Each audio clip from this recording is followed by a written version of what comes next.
So every week when I'm working on a sermon, which obviously isn't every week, but most of the time, one of the questions that I'm just haunted with as I'm writing is this practical?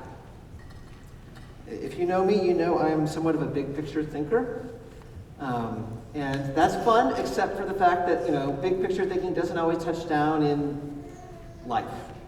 And most of our lives are not lived at the altitude of really big ideas and massive theories. Most of our life, of course, is lived like at 2 a.m. when we have to change a diaper and we're sure that it's our spouse's turn. or when we are facing the fact that today we're going to have a difficult conversation with an employee who's just really not doing what they're supposed to be doing. Or life is lived in the fun of having a lunchtime table of friends that you get to see every day. Most of our life, of course, is lived in the practicalities. And so it's important when we're thinking about God's Word to see how it speaks to those practicalities. But I want to suggest that I think we have it a little bit wrong if we think that we should only be focusing on the practicalities. I want to suggest that maybe, just maybe, there is something right about reading the Bible impractically, or at least in a way that feels impractical. Because here's the thing, when we zero in on those smaller details, that inevitably keeps our focus from seeing what is larger. When we are focusing just on the story of how do I get through today, we lose sight of the bigger story that defines everything. And that story is actually important even when it comes to practical things. Alistair MacIntyre, a philosopher, famously wrote about 40 years ago, I can only answer the question, what am I to do, if I can answer the prior question of what story do I find myself a part? See, whenever we're asking, what do I do right now, we need to ask the larger question, what am I doing with life? At least, whether we ask it consciously, it's there. Who are we? Where do we come from? Where are we going? What is our happily ever after that our hearts are pursuing? And what are the obstacles, the things that we're trying to overcome that stand in the way?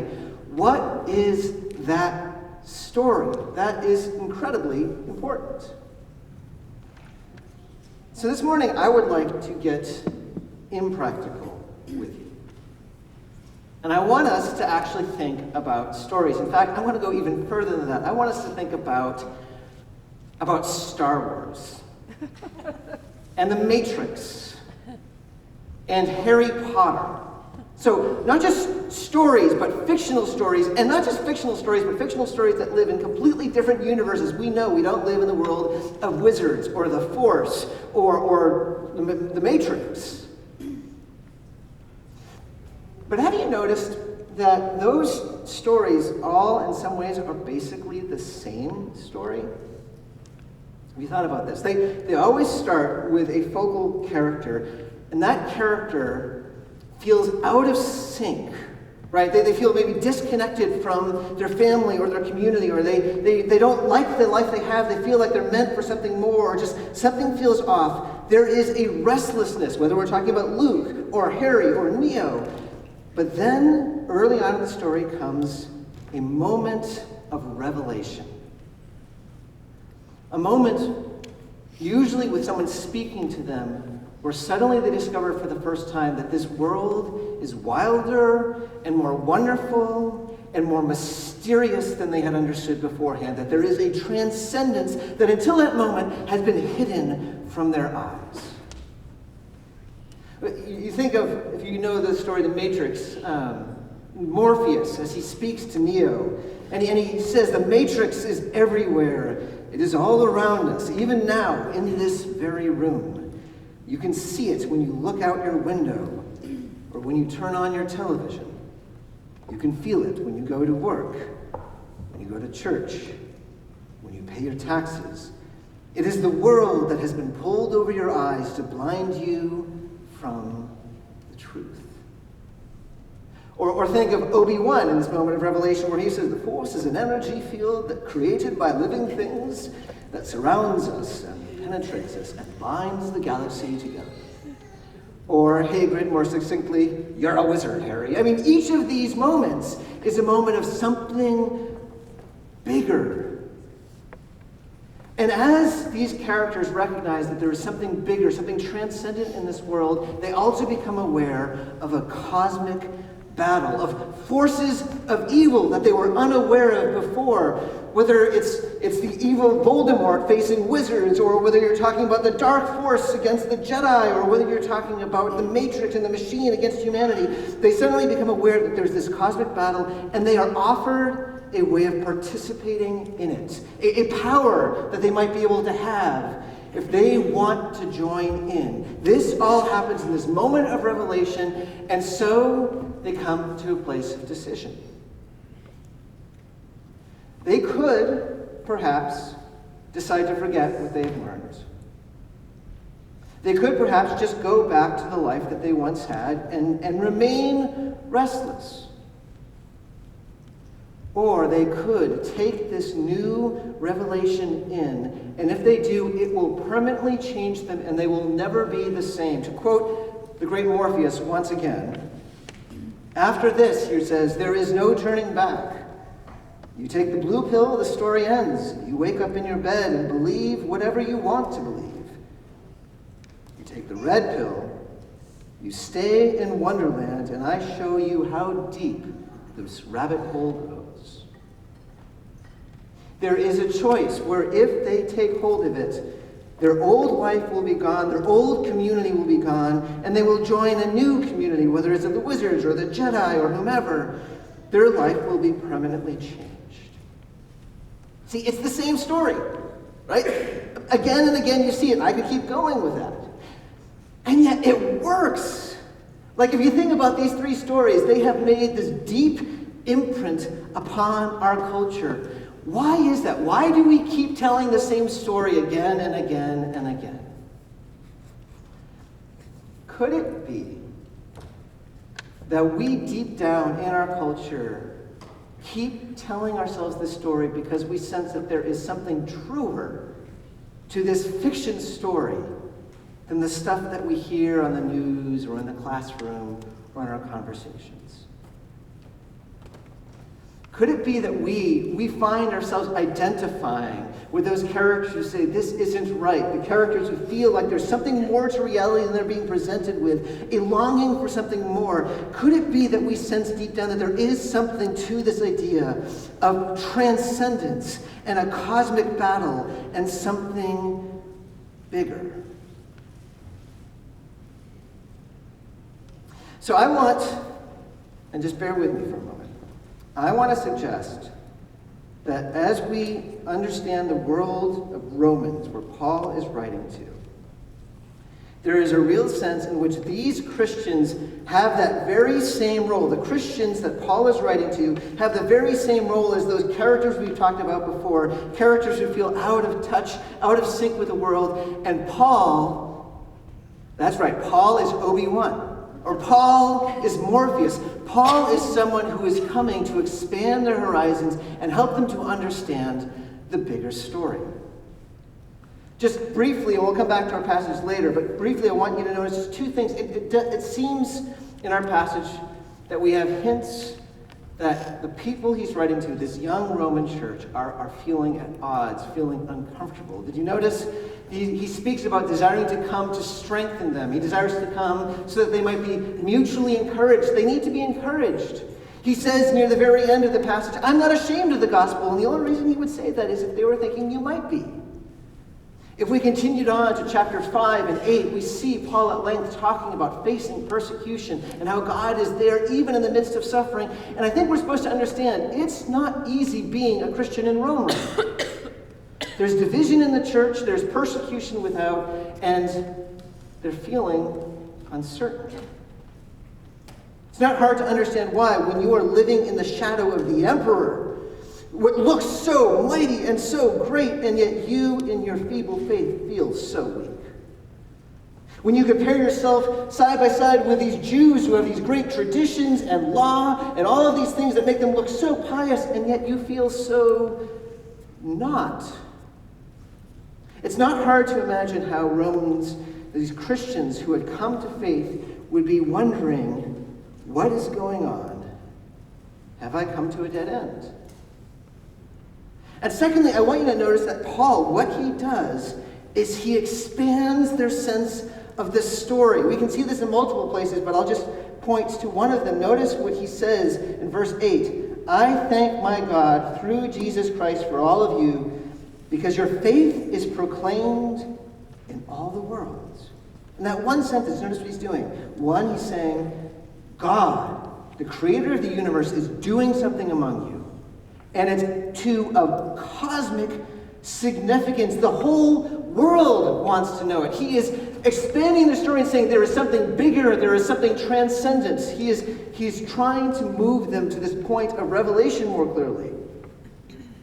Now you might say, Geoff, that is a bit of a stretch. This does not feel like the Morpheus speech or the Obi-Wan speech. This feels like a couple of things, and I would agree. But I would point out that this is actually the second conversation. What I mean by that is these people, these Roman Christians, they've already had someone come to them and for the very first time expand their world and bring them into this new story. And they're starting to fade, and that's why Paul is saying, I want to come to tell you it again. So for us to really understand what Paul is doing in these verses, as he's trying to kind of remind them, point them back to the story they already hear, we kind of need to go back and understand the very first conversation that took place. Not between Paul and them, but between another missionary very much like Paul. And so what I'd like to do is to try to imagine that conversation. But I don't think it'll be that interesting if we try to imagine what it would have been like in that time. It's hard for us to recreate. Instead, let's actually imagine it's modern day. And it's you who's having the conversation with the Apostle Paul. Maybe you've had an interaction, a friend of yours knows Paul, and you've met him, and it seems like something significant. He knows something, and so you invite him over for coffee. And so now imagine, in your mind's eye, think of being at your kitchen table or your dining room table, and across the table, there is Paul. And you both, like, you have hot drinks. Maybe it's coffee, tea, whatever you both like. And so he has the drink in hand, his Bible on the table. He's a man in his 40s, dark hair, bushy beard, beginning to gray at the sides, olive skin, and just kind of a quiet confidence about him. And the first few minutes are that awkward kind of conversation where you talk about each other's backgrounds and you try to kind of get each other comfortable. But at a certain point, Paul begins. And he says to you, I want you to know that what you know deep down is true. That what you sense is real, that there is more to this world than the way people speak or how they act. What it seems from a surface, there is something bigger and transcendent and wild and wonderful to this reality. And you know this because there are hints all over. You look at the world and you see beauty and you know it's not something you've made up, that beauty is real and it calls out to you towards something more. You know this because you know that love is not just some product of evolution. It's real, and you know it's real because you've experienced love, and you know the power that love has. You know about this transcendence because you know when you see a human being, you see more than just a meat machine. When a baby enters the world and breathes her first breath, or when a loved one leaves this world and gives his last breath, you know there is more. There is a spiritual reality here and is pointing to this bigger, this vast, transcendent reality. Because, Paul says, in this world lives and moves and has its being in God himself. Paul takes a sip of his coffee and continues. You also know something else, he says, that there is something deeply, deeply wrong with this world. There's something tragically broken about it that no normal explanations really are able to name. No matter what the economists say, it's not just about the wrong distribution of wealth. No matter what the politicians say, it's not just about the wrong leaders being in power. No matter even what the psychologists say, it's not just about people being mistreated as children and then kind of acting that out as adults. There's something deeper that really can only be named if you use that old-fashioned word, evil. There is evil in this world. When entire armies of people collectively mow down children and women in an act of genocide, evil is the only word you can use for that. When entire nations treat people only because of the color of their skin as less human, as animals, enslaving them, that is evil. When men in position of power are able to degrade women and abuse them, and even abuse sexually children, that is evil. No material, shallow explanation names it right. There is something deep and transcendent, and we are in a world where that evil needs to be done, where things need to be made right. Now let me pause for a moment and ask, if you were across the table from Paul, are you with him in this moment? Do you feel like you're resonating? Does he sound right to you? He continues on. He says, now here's the part that almost everyone gets wrong, or at least many people get wrong.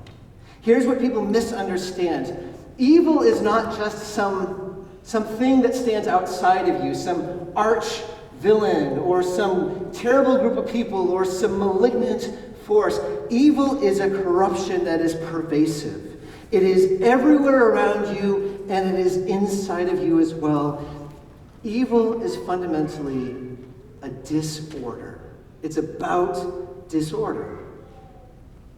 See, if you think about it, Paul goes on, whenever you think of where beauty and goodness and health and life are to be found, you find order.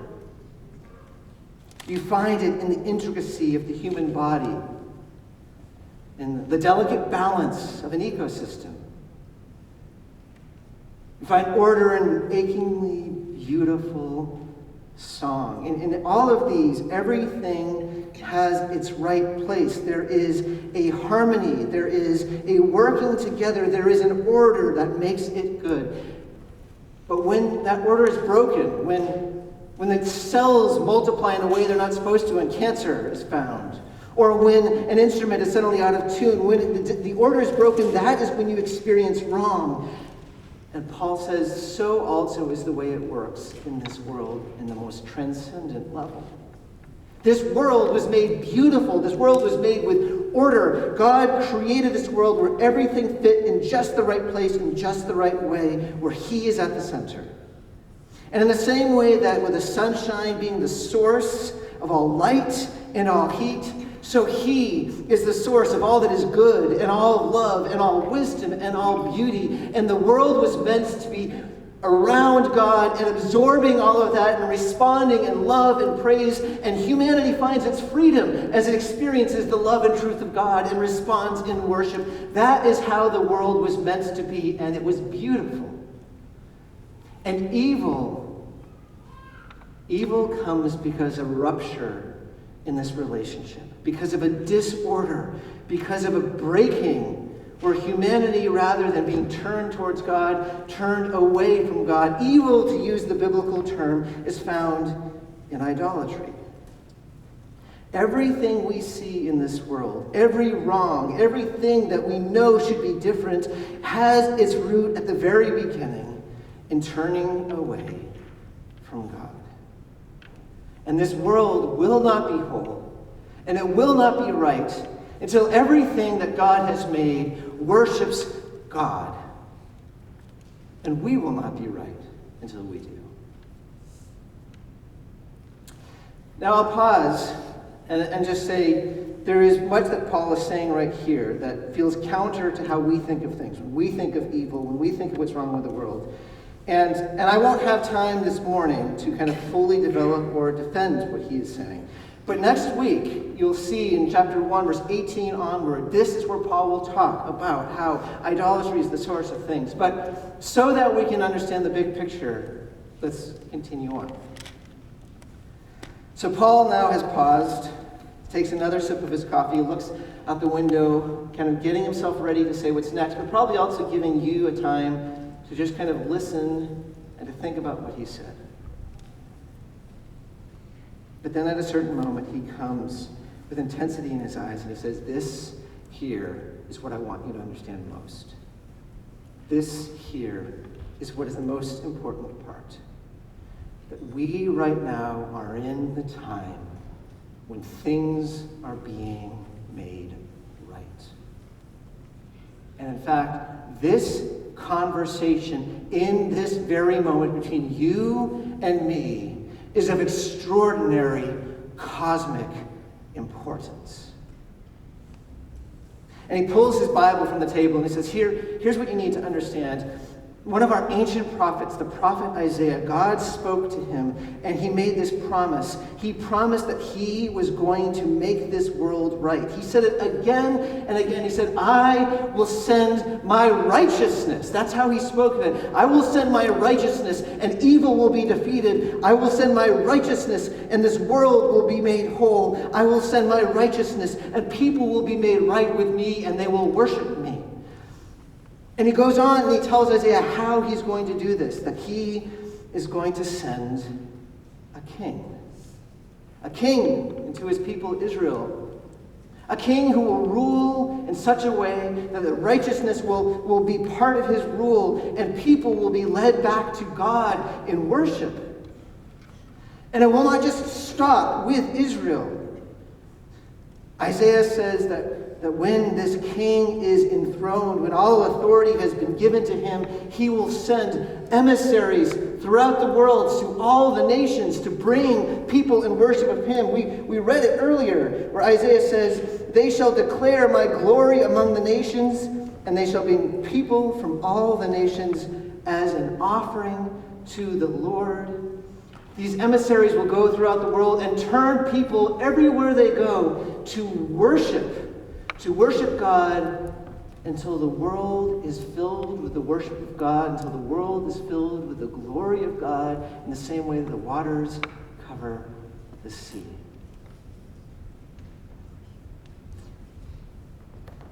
And then Paul looks, and you know where he's going to go with this now. And you anticipate what he's about to say. He says, I want you to understand that is happening right now. The gospel that I preach, what is the gospel that I preach? But that Jesus is God's appointed king, and in resurrection he has been enthroned, and all glory has been given to him, and he is the bringer of righteousness, and he has sent out his emissaries into the world, and you know what? I am one of them. I am someone that Jesus sent out in fulfillment of the prophecy. I am someone who is going, proclaiming, inviting people to worship him. And right now, do you know what you are? You are one of the people from the nations that I am calling. Right now, in this moment, prophecy is being fulfilled. Right now, God is making the world right. If you hear, if you are willing to open yourself up, your life will not be the same. You will be changed. And you will be part of this work of making all things right. Now let's return back in our mind's eye from sitting across the table with Paul, and we're now here again.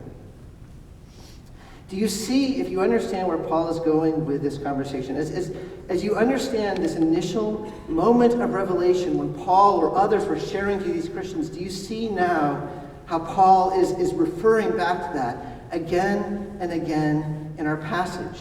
How does he begin? I'm an apostle, he says, a servant of Christ Jesus, set apart for this gospel. And what's the gospel? The gospel is that Jesus is king, he is risen from the dead. And in verse 5, that we have received grace and apostleship to bring about the obedience of faith for the sake of his name among all the nations. That's our job. We are the ones who are being sent. We are the emissaries to draw people into worship. And what does he say to them? You are those who are called. You are those who are loved by God. I thank my God through Jesus Christ for all of you, because your faith is proclaimed in the world, because promises are being fulfilled, because God is setting things right. And here's where he says at the very end, this is why I'm so excited about the gospel. I'm not ashamed of it, because you know what it's talking about? It's talking about the righteousness of God. It's here. And you can see how important this would be for the Romans. Paul is saying, you need to understand that what you are experiencing is just some fraction. There is a larger story that you are a part of. Yes, the Roman Empire looks big and great, but it's going to fade. Yes, Jewish religion looks impressive, but it was pointing to what you have right now. What you have right now is of cosmic, extraordinary significance, and you get to be a part of it. And of course, these words that Paul writes, he doesn't just write to the Romans. You know, when I was a kid, when I would encounter stories like Star Wars, I felt this deep, at times, longing within me. I wanted that. I wanted an Obi-Wan moment. Right? I wanted somehow to find out that this world is actually way more adventurous and exciting than sometimes it feels, and that somehow I could play a role in something big, that I could actually be a part of that. And what this morning, in this moment, I want you to understand is that as great as all of these stories are, whether we're talking about wizards, or the Force, or the Matrix, or children entering a wardrobe, or hobbits carrying a ring, we could keep going on. As great as all of these stories are, and they are truly great stories, they are only a shadow of the truer and greater adventure that is reality. There is a bigger, glorious, transcendent, wild, and mysterious world that we in our realities oftentimes pretend or forget or live as if it doesn't exist, but it is there. And there is a cosmic battle that is going on that is of great significance, and God is active. And he is making things right. And he is sending out his gospel with power so that all who hear it are brought, even in a sense as we are right now, into this moment of revelation.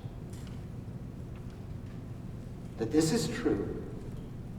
And this power is offered to us. Power that is greater than the Force or magic. The power, the gospel, where God's own Spirit comes with it and transforms. And we are given this choice. We could just leave it alone. We could just go back to our lives and return to the restlessness and the sense that things are not quite right. Or we could receive this revelation, and our lives will never be the same. There is a real story. There is a real transcendence. There is a real happily ever after that is before us. And there is a real battle that we are invited to participate in. A battle for the very worship of our hearts and the worship of this world. And the way it begins and the way it continues is by faith. Is by allowing ourselves to take hold of this gospel and see where it takes us. And I invite us, However we're hearing God's word right now, to respond in a time of prayer, whether it's a time of confession where we seek to turn away from the old and turn towards the new, or prayer to ask God for help, or even for God to show himself. In a couple minutes' time, I will lead us in prayer, but let's spend a couple minutes in quiet confession.